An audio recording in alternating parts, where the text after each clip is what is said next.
I hate Dana White. Alright, hate might be a bit of a strong word, but it's not strong enough. Here's 5 reasons why Dana White really sucks.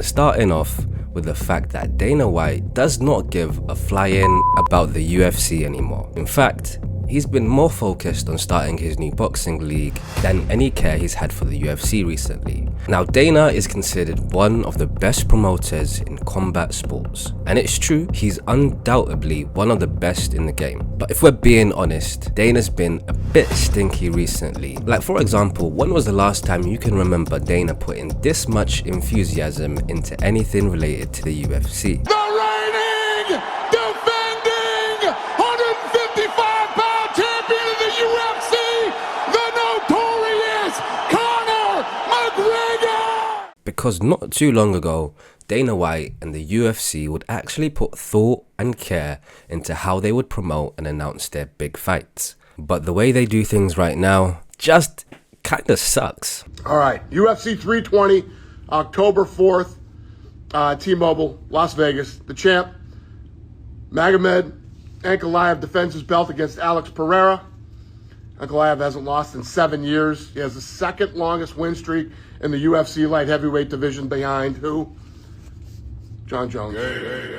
And is it not insane that as fans, we accept this? This is the biggest MMA organization by a landslide. And the way Dana announces his biggest fights is through Instagram Live. And this is what annoys me, because the UFC is a juggernaut of a company, so it's not like they can't make something to promote their fights. It's that they don't want to promote their fights. And I'm not even asking for anything crazy like some of the stuff that Saudis and Turkey have been doing when it comes to promoting their boxing fights. But bruv, an Instagram Live for announcing huge title fights, there's just no two ways about it. You have to be taking a piss. But what he's doing in this next thing might actually be kinda messed up. The Muhammad Ali Boxing Reform Act of 2000 is a US federal law created to protect professional boxers from unfair and exploitative practices in the boxing industry. It was passed in response to long-standing concerns that promoters held too much power over fighters, often controlling their careers, finances, and opportunities in ways that were not transparent or fair. Basically prohibited boxing promoters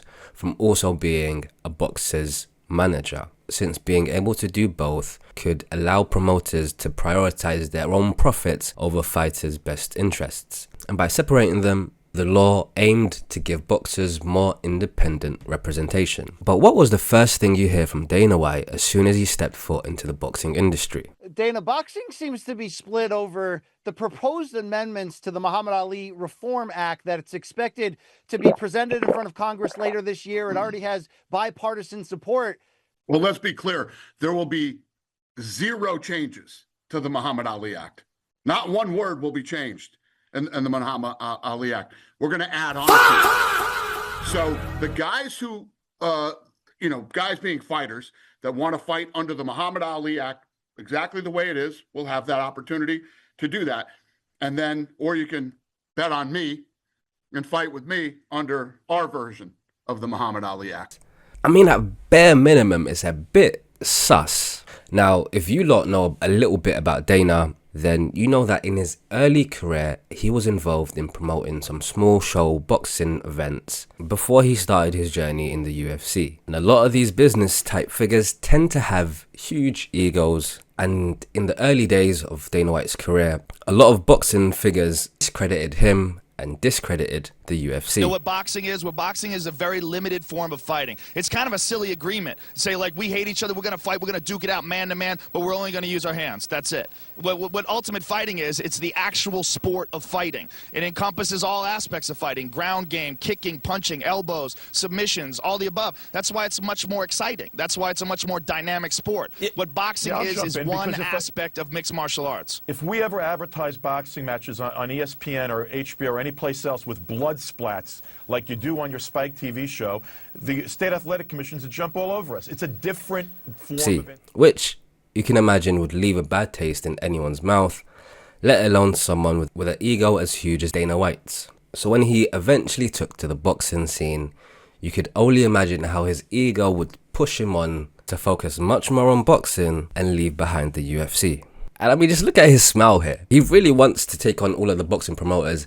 And honestly, given his work ethic, it wouldn't be surprising if in the next half a decade to decade, Dana White has a solid footing in the boxing space, especially when he's getting help from Turkey, who's consistently been handing out incredibly large payouts for some of his fighters. It does seem like the fighters in this new boxing league are going to be paid better than a lot of high-profile fighters in the UFC. Exhibit A.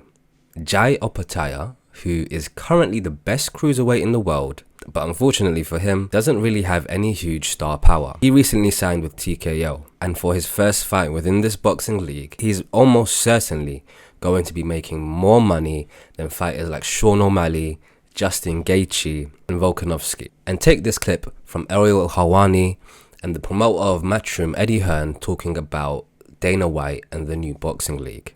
Don't forget, as a business, it's incredible that they can get their talent to fight at those numbers, given the revenue for the show. But that's because they've done an amazing job as a business. So they're not breaking any rules. It's not like that. They don't have to pay these people. You know, they're never going in with a gun to someone's head saying, sign this contract now. The fighter wants to be there. And when we talk about fighter pay, like, they're going to be signing fighters that are making considerably more than the biggest UFC fighters. Like stars Bam much more than Paddy Pimblett and Justin Gaethje are making. Yeah, but and he's nowhere near the star that they are on a worldwide. But I just find it fascinating that you can have a situation where you take $11 million on the gate.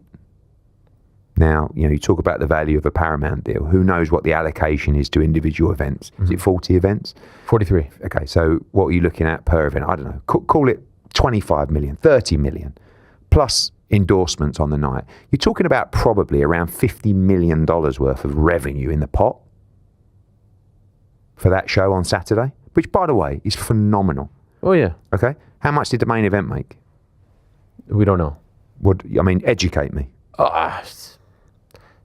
Maybe if they're lucky, low seven figure, like $1 million. What a business! If they're lucky, what a business! There's simply no world where someone who has the profile of someone like Sean O'Malley would be making less money for competing than Jai Opetaia. Now, don't get me wrong, even though Jai is an exceptional fighter, his star power is almost zero outside of people who know boxing. But the only reason big name fighters within the UFC aren't getting the money that they deserve is because of how aggressive the UFC are when it comes to not paying their fighters what they actually deserve. And I just don't understand it. The UFC makes so much money, but it seems like they have genuine disdain to paying their fighters proportional to what the UFC is making. Now, I'm not one of those Marxist communist guys, but for some reason, I don't understand why some of the elite fighters in the UFC just can't start a union or something already. If you just take like 40% of the top fighters within the UFC and they all agreed to not fight until there's actual change in their contracts,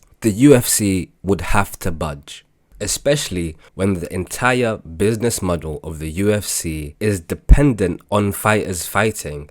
And when fighters band together, they can get the things they actually want. And the main example of this is the UFC antitrust lawsuit brought by a group of former fighters against the UFC. The case argued that the UFC used its dominant position in mixed martial arts to suppress fighter pay and limit competition. In simple terms, the fighters claimed the UFC acted as if they were a monopoly, which meant fighters had very little leverage to negotiate better contracts. The lawsuit was first filed back in 2014. They argued that the UFC locked fighters into long, exclusive contracts and used restrictive clauses that prevented fighters from taking their services elsewhere. According to them, this kept fighter compensation far below what it would be in any truly competitive market. And after nearly a decade of legal back and forths, the UFC agreed to pay a whopping $375 million settlement. This settlement covered fighters who competed in the UFC between 2010 and 2017. However, the UFC did not admit wrongdoing, and the settlement did not require any major change to the UFC's way of doing business. Money was distributed to around 1,000 eligible fighters with varying amounts of payout. But again, because there wasn't any change to how the UFC does business, didn't really have any meaningful impact on how the company runs. And it is one of the reasons the UFC and Dana White kinda suck. And I mean, even the product of the UFC has been worse in recent years. For the longest time, the UFC would pride itself over boxing because it was the one place where the best fought against the best. And the UFC was actually a place you couldn't really duck or cherry pick. But today we had Volkanovski fight against Lopez twice within a period of 9 months, especially when there's decent fighters that actually deserve a title shot. And fighters like Arman Tsarukyan should be actual pay-per-view stars, but he's being held back from a title shot, which he more than deserves only because Dana White doesn't like him. And Fairs, he pulled out of a title fight. That's not really a justification to derail one of your best fighters' entire career. He'd actually be more willing to throw Paddy into an undeserved title shot as opposed to putting on fights that actually make sense. All the while he's insulting the current heavyweight champion for getting poked in the eye against someone who's had 17 title fight opportunities. The UFC is very much cooked. And if we're being totally honest, Dana White has a lot to do with it.